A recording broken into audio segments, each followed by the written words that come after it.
Hey guys, Mr. Ferguson here on Wrestling with Math, and today we're going to talk about arithmetic sequences and determining the nth term. Okay, a lot of people think nth means ninth, but it is a kind of predetermined number in that sequence here. Okay, so my example here is 4, 0, negative 4, and I want to find the 47th term in the arithmetic sequence.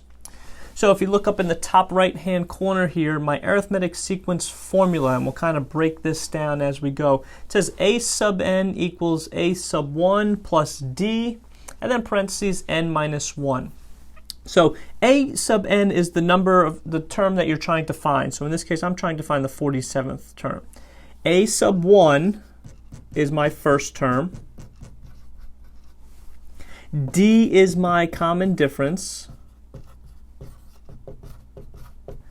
And n is the term number that I'm looking for. Okay, so in this case, again, n would be 47.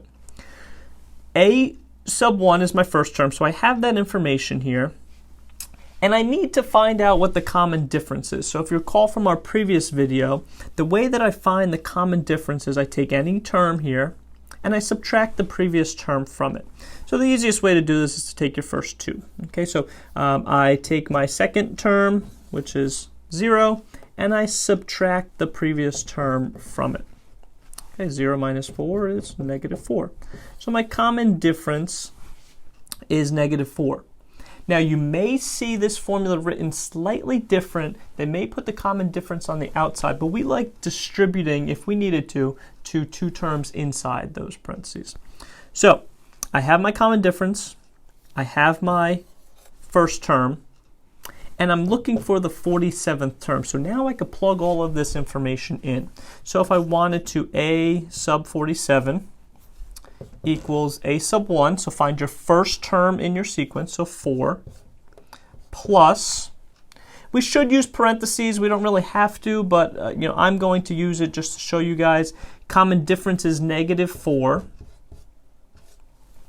And then inside parentheses, I'm looking for the 47th term, so 47 replaces n minus 1. Okay? The good thing about this is if I really wanted to, I could plug this whole thing into the calculator and get my answer. I'm going to simplify it slightly just so you guys get an understanding of where I'm getting this information from. 4, let's actually change that to plus a negative is really minus 4. And then here, using order of operations, I can simplify to get 46. Okay, and this is still a sub 47 here. Okay, so I'm going to go to my calculator here, and I'm going to type this in. I could have typed this in as well. Okay, I'm just showing you, simplifying it just a little bit. 4 minus 4 parentheses 46, and I get negative 180. Okay, which means that a sub 47 equals negative 180. Things to look out for. If you notice, my common difference was a negative number, which means I'm subtracting 4 or adding negative 4 to each of these. So it has to be smaller. It has to keep getting smaller and smaller. So negative 180, if I got positive 180, something would be a little off here.